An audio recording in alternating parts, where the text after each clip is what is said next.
നമസ്കാരം. ഫിംഗർ പ്രിന്റിലേക്ക് സ്വാഗതം. കുറ്റകൃത്യങ്ങളുടെയും വ്യവഹാരങ്ങളുടെയും ലോകത്തെ പ്രധാന സംഭവങ്ങളിലേക്ക്. കോഴിക്കോട് മലാപ്പറമ്പ് പെൺവാണിഭ കേസിൽ ഞെട്ടിക്കുന്ന വസ്തുതകൾ പുറത്തു. കോഴിക്കോട് ബാങ്ക് ജീവനക്കാരിൽ നിന്നും 40 ലക്ഷം രൂപ തട്ടിയെടുത്ത സംഭവത്തിൽ വമ്പൻ തിരിച്ചടി. വിദേശ വനിതയെ കാറിനുള്ളിൽ വെച്ച് ലൈംഗികമായി പീഡിപ്പിക്കാൻ ശ്രമിച്ച സംഭവത്തിൽ ടാക്സി ഡ്രൈവർ ഓടുന്ന ബസ്സിനുള്ളിൽ വെച്ച് സ്കൂൾ വിദ്യാർത്ഥിനിയെ ലൈംഗികമായി പീഡിപ്പിക്കാൻ ശ്രമം. നമ്മുടെ സ്വന്തം കേരളത്തിൽ കോഴിക്കോടാണ് ഈ ക്രൂരത അരങ്ങേറിയത്. കോഴിക്കോട് മലാപ്പറമ്പ് പെൺവാണിഭ കേസിൽ ഞെട്ടിക്കുന്ന വസ്തുതകൾ പുറത്ത്. ഇടപാടുകാരിൽ നിന്നും വമ്പൻ തുകയാണ് ഈടാക്കിയിരുന്നത്. എന്നാൽ ശരീരം കാഴ്ചവെക്കുന്ന യുവതികൾക്ക് തുച്ഛമായ തുക മാത്രമാണ് ലഭിച്ചിരുന്നത്. ഈ ഈടാക്കുന്ന തുക മുഴുവൻ പോലീസുകാരാണ് കൈപ്പറ്റിയിരുന്നതെന്നും മാനേജർ ബിന്ദു വെളിപ്പെടുത്തി. കോഴിക്കോട് മലാപ്പറമ്പ് പെൺവാണിഭ കേന്ദ്രത്തിൽ ഒരു ദിവസം വന്നുചേരുന്ന വരുമാനം ലക്ഷങ്ങളെന്ന കണ്ടെത്തൽ. സ്ഥാപനത്തിലെ മാനേജറായ ബിന്ദുവിന്റെ കയ്യിലെത്തുന്ന പണം നേരെ പോകുന്നത് നടത്തിപ്പുകാരായ പോലീസുകാരുടെ അക്കൗണ്ടുകളിലേക്കും. കേസിൽ പ്രതി ചേർക്കപ്പെട്ട പോലീസുകാരാണ് കേന്ദ്രത്തിന്റെ നടത്തിപ്പുകാർ. പോലീസ് ജില്ലാ ഹെഡ്ക്വാർട്ടേഴ്സിലെ ഡ്രൈവർമാരായ പെരുമണ്ണ സ്വദേശി ഷൈജിത്തും കുന്നമംഗലം സ്വദേശി സനിത്തുമാണ് കേന്ദ്രം നടത്തിയിരുന്നത്. ഒളിവിൽ പോയ ഇവർക്കു വേണ്ടി അന്വേഷണ സംഘം ലുക്കൌട്ട് നോട്ടീസ് പുറപ്പെടുവിച്ചു. ഇരുവരുടെയും മൊബൈൽ ഫോണുകൾ സ്വിച്ച് ഓഫ് ആയ നിലയിലാണ്. കേന്ദ്രം തുടങ്ങിയിട്ട് ഏറെ നാളായെന്നാണ് കണ്ടെത്തൽ. 2 പോലീസുകാരുടെയും അക്കൗണ്ടിൽ ഇതിനകം ലക്ഷങ്ങൾ എത്തിയിട്ടുണ്ടെന്ന് അന്വേഷണത്തിൽ വ്യക്തമായി. ലഭിക്കുന്ന വരുമാനത്തിൽ നിന്ന് യുവതികൾക്ക് തുച്ഛമായ തുക മാത്രമാണ് നൽകിയിരുന്നത്. ബാക്കി മുഴുവൻ എടുത്തിരുന്നത് ഷൈജിത്തും സനിത്തുമായിരുന്നു. ഇങ്ങനെ ലഭിച്ച പണം ഉപയോഗിച്ച് ഇരുവരും നിക്ഷേപങ്ങൾ തുടങ്ങുകയും സ്ഥലങ്ങളും സ്ഥാപനങ്ങളും വാങ്ങിക്കൂട്ടുകയും ചെയ്തതായും വിവരമുണ്ട്. കേസിൽ അറസ്റ്റിലായവരെ ഒരുമിച്ചിരുത്തി ചോദ്യം ചെയ്തപ്പോഴാണ് സ്ഥാപന നടത്തിപ്പിനെ കുറിച്ചുള്ള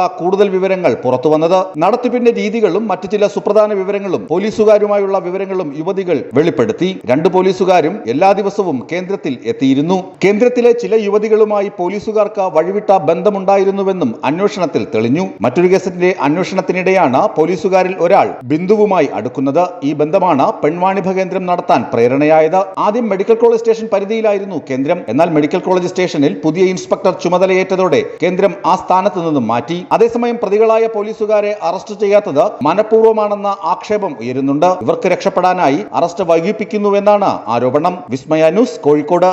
കോഴിക്കോട് ബാങ്ക് ജീവനക്കാരിൽ നിന്നും 40 ലക്ഷം രൂപ തട്ടിയെടുത്ത സംഭവത്തിൽ വമ്പൻ ട്വിസ്റ്റ്. ബാഗിനുള്ളിൽ 40 ലക്ഷം രൂപ ഉണ്ടായിരുന്നില്ലെന്നും ഉണ്ടായിരുന്നത് വെറും 1 ലക്ഷം രൂപ മാത്രമാണെന്നും പിടിയിലായ പ്രതി പോലീസിനോട് പറഞ്ഞു. സ്വകാര്യ ബാങ്ക് ജീവനക്കാരിൽ നിന്നും 40 ലക്ഷം രൂപ കവർന്ന കേസിൽ പ്രതി ഷിബിൻ ലാലിന്റെ മൊഴി പുറത്ത്. പണമടങ്ങിയ ബാഗ് വഴിയിൽ വലിച്ചെറിഞ്ഞെന്നാണ് ഇയാൾ പോലീസിനോട് വെളിപ്പെടുത്തിയത്. ബാഗിൽ 1 ലക്ഷം രൂപ മാത്രമാണ് ഉണ്ടായിരുന്നത്. ഇയാളെ പോലീസ് വിശദമായി ചോദ്യം ചെയ്യുകയാണ്. കഴിഞ്ഞ ബുധനാഴ്ച ഉച്ചയ്ക്ക് 1 മണിയോടെയാണ് ജീവനക്കാരിൽ നിന്ന് 40 ലക്ഷം രൂപ അടങ്ങിയ ബാഗ് ഇയാൾ തട്ടിയെടുത്തത്. സ്വകാര്യ ബാങ്കിലെ സ്റ്റാഫായ അരവിന്ദ് എന്ന വ്യക്തിയുടെ കയ്യിൽ നിന്നാണ് പണമടങ്ങിയ കറുത്ത നിറത്തിലുള്ള ബാഗ് പ്രതി തട്ടിയെടുത്തത്. രാമനാട്ടുകര പന്തീരങ്കാവ് റോഡിൽ നിന്ന് മാങ്കാവിലേക്കുള്ള റോഡിൽ ഷിബിൻ ലാൽ ബാഗ് തട്ടിപ്പറിച്ചു. തുടർന്ന് കറുത്ത നിറത്തിലുള്ള ജൂപ്പിറ്റർ വാഹനത്തിൽ കയറിപ്പോയെന്നാണ് കണ്ടെത്തൽ. ഷിബിൻ ലാൽ അക്ഷയ ഫൈനാൻസീസ് എന്ന സ്വർണ്ണപ്പണയ സ്ഥാപനത്തിൽ 38 ലക്ഷത്തോളം രൂപയ്ക്ക് സ്വർണം പണയം വെച്ചിരുന്നു. ഇത് സ്വകാര്യ ബാങ്കായ ഇസാഫിലേക്ക് കൂടുതൽ പലിശയിൽ മാറ്റിവെക്കണമെന്ന് ഷിബിൻ ലാൽ ആവശ്യപ്പെട്ടു. ഇത്തരത്തിൽ സ്വർണം മാറ്റിവെക്കണമെങ്കിൽ ആദ്യം ഈ സ്വർണത്തിന്റെ പണം അടയ്ക്കണം. അതിനായി ഇയാൾ കവർച്ച നടത്തിയെന്നാണ് സൂചന. എന്നാൽ ഈ പണയം വയ്ക്കൽ കഥ നാടകമാണെന്നും പോലീസ് പറയുന്നു. സംഭവത്തിന് പിന്നിൽ മറ്റാരെങ്കിലും ഉണ്ടോ എന്ന അന്വേഷണത്തിലാണ് കോഴിക്കോട് പോലീസ്. വിസ്മയ ന്യൂസ്, കോഴിക്കോട്.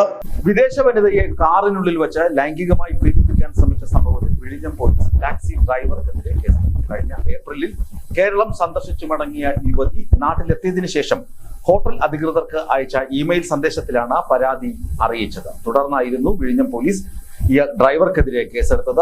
ഡ്രൈവറെ ഉടൻ പിടികൂടുമെന്ന് ഫോർട്ട് അസിസ്റ്റന്റ് കമ്മീഷണർ പറഞ്ഞു. വിദേശ വനിതയെ ലൈംഗികമായി ആക്രമിക്കാൻ ശ്രമിച്ച ടാക്സി ഡ്രൈവർക്കെതിരെ വിഴിഞ്ഞം പോലീസ് കേസെടുത്തു. ഇക്കഴിഞ്ഞ ഏപ്രിൽ മാസത്തിൽ ഇന്ത്യയിൽ വന്നുപോയ വിദേശ വനിത നാട്ടിലെത്തിയ ശേഷം തങ്ങിയ റിസോർട്ടിനെ കുറിച്ച് അധികൃതർക്കയച്ച ഇമെയിൽ സന്ദേശത്തിലാണ് പരാതി അറിയിച്ചത്. റിസോർട്ട് അധികൃതർ ഇമെയിൽ സന്ദേശം പോലീസിന് കൈമാറി. പ്രദേശവാസിയായ ടാക്സി ഡ്രൈവർക്കെതിരെയാണ് വിഴിഞ്ഞം പോലീസ് കേസെടുത്തത്. വിദേശ വനിതയുടെ ശരീരത്തിൽ മോശമായി സ്പർശിച്ചെന്നും അശ്ലീല പ്രദർശനം നടത്തിയെന്നുമാണ് പരാതിയിൽ പ്രധാനമായും ഉള്ളത്. ഇയാൾ ലൈംഗികാതിക്രമം നടത്തിയതായും പോലീസ് സംശയിക്കുന്നു. വാഹനയാത്രക്കിടെ വിഴിഞ്ഞം സ്റ്റേഷൻ അതിർത്തിയിൽ ബൈപ്പാസിലെ അടിപ്പാതയിൽ വെച്ചും ശംഖുമുഖത്ത് വെച്ചുമാണ് ഇയാളിൽ നിന്നും വിദേശ വനിതയ്ക്ക് മോശം അനുഭവമുണ്ടായതെന്ന് പരാതിയിൽ പറയുന്നു. പ്രതിയെ ഉടൻ പിടികൂടുമെന്ന് ഫോർട്ട് പോലീസ് അറിയിച്ചു. വിസ്മയ ന്യൂസ്, തിരുവനന്തപുരം.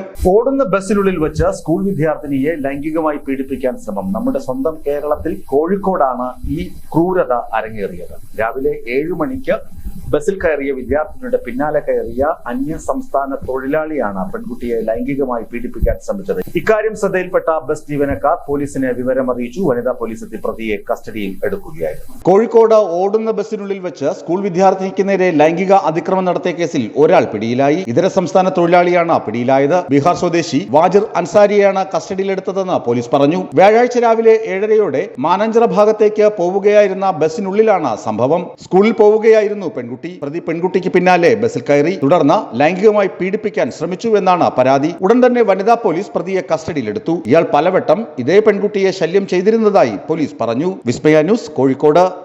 പൂർണ്ണമാകുന്നു. കൂടുതൽ വാർത്തകളും വിശേഷങ്ങളുമായി നാളെ കാണാം. നന്ദി, നമസ്കാരം.